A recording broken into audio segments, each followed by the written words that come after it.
Hey guys, how y'all doing? It's me, Johnny Sports, and welcome back. Sorry guys if you can hear feedback in the background from my AC unit.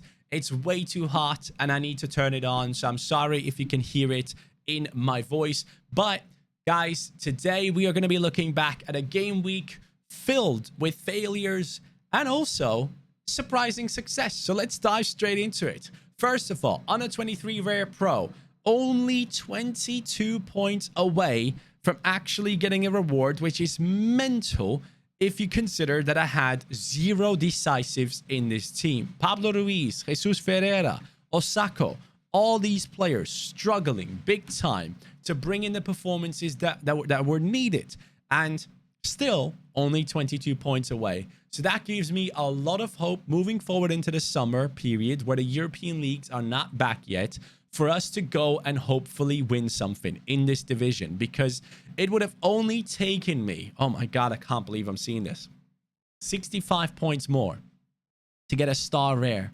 Only 65 points more. That's like 350 or something, whatever. It's crazy how low this is.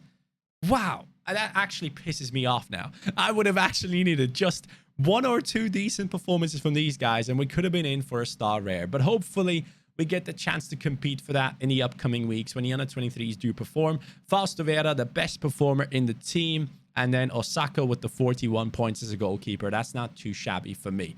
But in the casual league, we're getting ourselves 20,000th, so that should give us a decent little common item, hopefully a defender. In the All-Star Rare Pro, Sasaki last-minute penalty given for him being fouled. That's why he got his decisive. Up until then, he had a terrible game. Oh, there's a spider on my screen. What the hell? There's an actual spider on my screen. Hold on, guys. This is more important than anything else right now. Oh, God. I can't believe there's an actual spider on my screen. No. No, it's gone.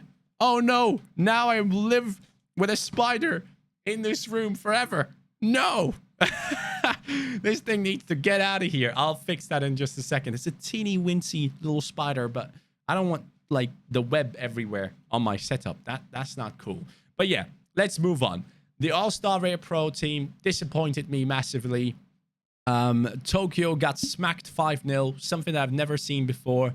Masato Morishige got 37 points. So just consider that he has picked up, like, he has conceded 4 goals, then he got subbed off. I don't think it was like a injury thing or anything like that. I'll have to read up on it, but after 3-0, I turned off the game because obviously Slovak got a negative decisive.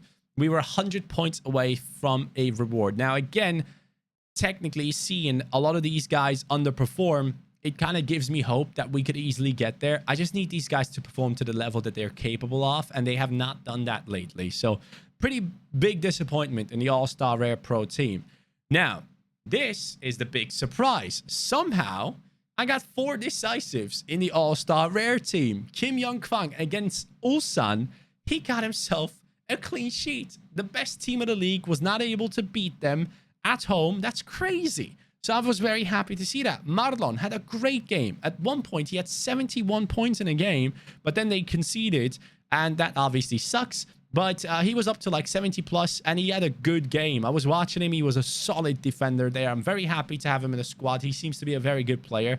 Acosta, only like 35 minutes, got subbed on, got an assist, had plenty of shots, and got a really good all-around score of 18.1 in just 35 minutes. And, of course, got a decisive as well. Brenner got the assist from Acosta. He scored the goal that Acosta passed across to him. Castellanos scored a penalty late into the game. Finally, he got a decisive again. But generally speaking, New York are not looking as good as they did before. So they need to do something to freshen things up. And Keaton Parks did not play for them, which is a good thing because I didn't have him in this lineup. So it made me feel even better.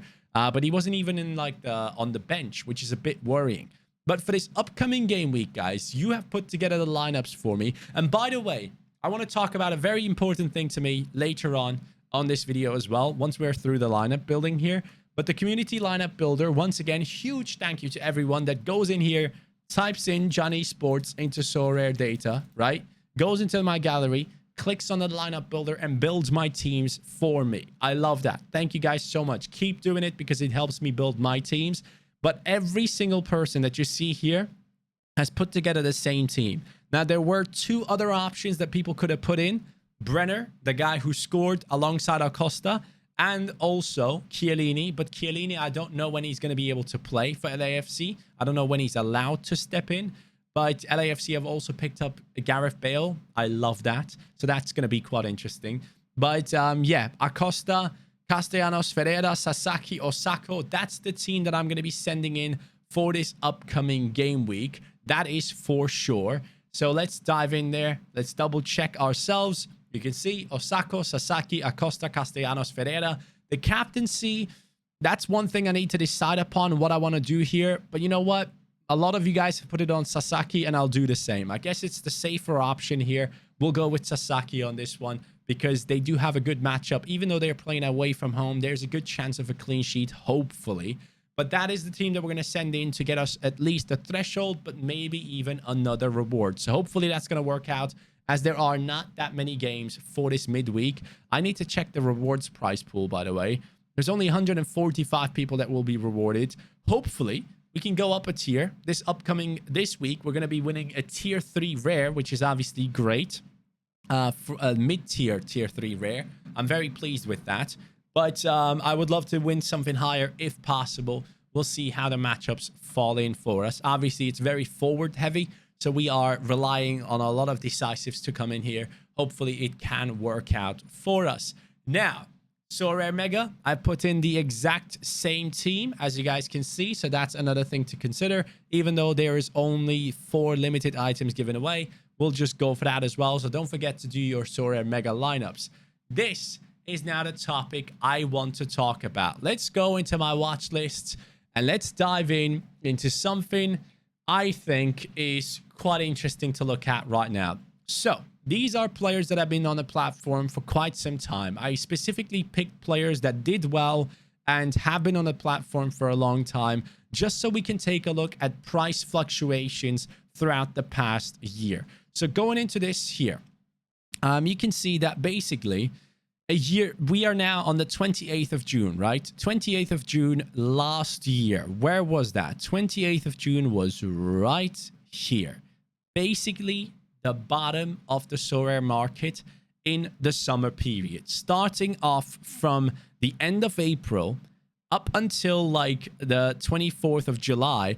Let's look at that period there. And you can identify that the bottom of the market for these players that were somewhat desirable, but obviously the European season ended right there. The bottom was on the 28th of June. And that is where we are at right now.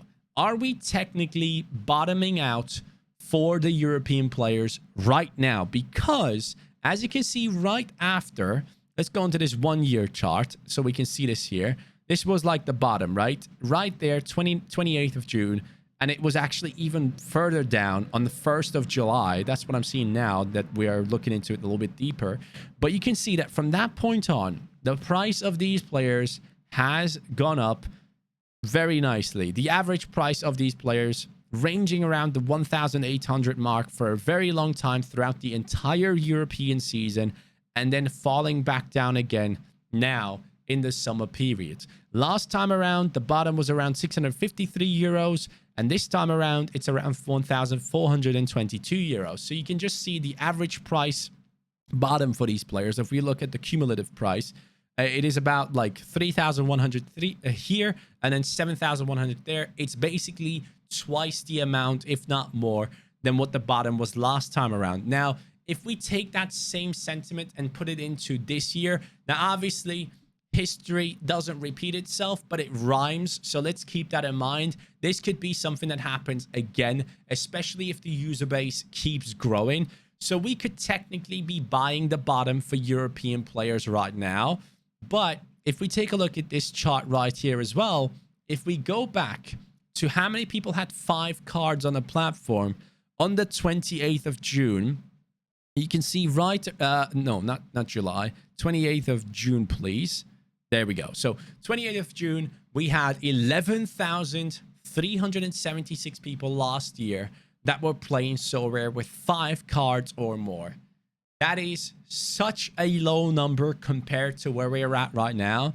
And the scarcity of players in terms of rares, it wasn't that hard to come by those items because you didn't have to compete against that many managers to get them. The prices were not going up as much because there was more demand, obviously. If there are more managers, there's more demand for these items. If we had 1 million users tomorrow, every single rare, super rare, unique item would probably fly through the roof. So let's keep that in mind. So back last time when the market technically bottomed for these players, 28th of June 21, we had 11,300 users that had 5 items.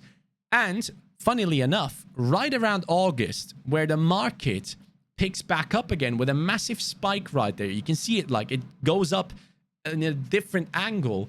That's when the European season is kind of coming back, and that's when everything flies up again.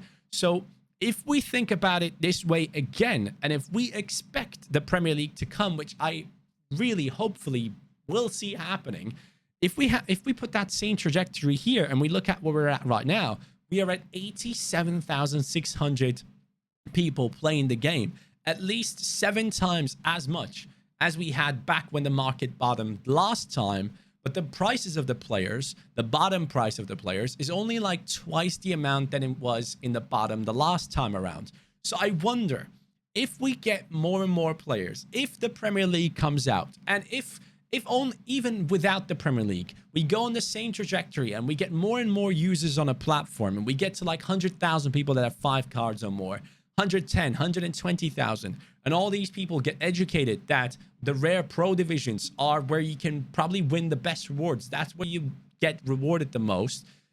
That would put a lot of pressure on the prices of rare players, and they would probably go up exponentially. At least that's what I would hope for. That's me really speaking hopefully. I'm no financial expert here, but from what I know so far, from my knowledge, I'm trying to get it across to you people who might know even less than I do. I'm not saying that I know everything. I don't. I clearly don't. I've made so many mistakes on this platform already. So take everything I say with a grain of salt, and please do your own research. But for me personally, I look at this graph and I say, okay, there's a huge potential that the market is technically bottomed right now. And I'm going to give you guys a little bit of a heads up because I think this is going to happen. Within the next couple of days, I can see Bitcoin roll over here and test these lows again. I really can. The RSI is kind of reset. The MACD has reset. It has had a bearish cross already. I think we're going to come down to these levels at least the 19,700 mark. But I think we can go even lower towards the 19K, towards the 17.8 again, and test these lows. Because markets don't bottom like this. It doesn't go V-shape and back up again. That's not necessarily what happens. And you can see as the price goes up, the volume of the trades goes down. That is always a sign of it being a relief bounce rather than actual bounce go up and go to higher lows again. This is a sign where the market shows weakness and it is about to roll over because the volume is declining. As you can see right here, it goes down this way, but the price action goes up. So that normally means that it's weak. It's a weak move up to the upside. And that should mean that we should see a price come down again to lower areas. Now, what does that mean specifically, percentage-wise? If we go down from where we were, we have already started the downtrend. I think I told Haber about this a couple of days ago anyways. But we could come down to see another 20%, like, let's not say 20, but let's say another 15% drop. That could happen. So that could mean that I could catch a lot of the players that I want on a 15% drop in terms of fiat price. And again, I will always say this, and I will keep on saying this. I will always justify purchases by whatever fits me at the time. If it's ETH, it's ETH. If it's fiat, it's fiat. I will justify it in whatever way I want to because that fits me and I have fun with the game. And if I buy a player, I have even more fun with the game. That's the end of the story. That's genuinely all it is. And that's the only thing I'll ever look at from this point on. But seeing that the price will probably come roll over, and we can see 15% decreases in prices for a lot of these players that I'm interested in, I now sit there and I think to myself, and I can show you this on a graph in terms of Bitcoin as well, so that you guys might be able to understand it visually. So let's say this is Sorare, right? This is the Sorare market, okay? And these areas are where I jumped into Sorare, the 59,000 type of areas. Is there like a box I can draw? I think there are boxes I can draw. I'll quickly try and pick up one if I can find one. There we go. So let's say these are the areas where I bought into Sorare, right? This purple area, I bought the top of the market. Because if we look at player prices in the previous, in the watch list, if we take a look at the player prices, especially these ones that I've shown you guys a second ago, if we go into here and we take a look at the prices in the last year, you can see that the prices of the players were at their highest around the time where I joined. I joined in December, and you can see that that was like the average price right there, like 9,000, 8,000. It keeps going up and down, but it's always kind of fluctuating between 8,000 to 10,000 even, and then it comes crashing down in the summer. So basically, I was willing to invest as much money as I have invested into Sorare at the top, at the peak of the market. But now, when the market has come down to new lows right here, I am sat there on the sidelines. Let's bring down the percentage here. I'm sat there on the sidelines looking at it and saying, oh, I bought the top of the market. I still have as much conviction in the product as I did before. And now I have a discount of like 60% and I'm not buying. Why? Why am I not buying now at the bottom of things in terms of fiat, not ETH, obviously? Why am I not buying right now? Why am I not doing this when I know that this market is going to go on an uptrend again? At least I'm hoping so. Again, this is all like research that everyone has to do for themselves. Everyone has to make their own decisions. This is just me talking about me. But I'm just sat there thinking, okay, I was happy to buy at this purple box, but I'm not, after seeing all this drop and after seeing that the European season is done, the demand is gone, why am I not buying now when I know that we could easily see another way back up, you know, and really buy the bottom instead of buying the top some players and seeing their values come down? Why don't I do this? Especially if we think about the bear market in crypto in general. Let me take all this stuff away right here. If we think about the bear market in crypto in general, what happens is, what you normally have in bear markets is you have periods of accumulation. So 2018 right here, the market came crashing down just like it's doing right now for us, and then had one final leg down. And you can basically look at this entire period right here. This entire period going from like the 12th of February up until up until 2020 October. This entire period was just accumulation for things to go back up again. So now we are technically in another bear market where things will probably range around here, right? They will range around this area and go up and down constantly. And we are in a range where we can invest and know, okay, it's going to go up and down, but I invested into a level which I think and see go up in the future. So then we will break out of this range again and go up again. That's at least what people hope for. That's how the Bitcoin cycles and crypto cycles have worked out in previous times. So now I could buy players around these areas, invest into them, and then see them go up in the next season especially. Why am I not buying the bottom? Why did I say in many videos already that I'm not willing to put more money in? Yes, I don't feel comfortable with the fact that my players have lost so much in their value. I put in like 46,000 euros, right? That's what I did. Like, I put in all that money because I love the product. I believe in it. I have so much conviction in it. I have so much fun and entertainment coming off of this product.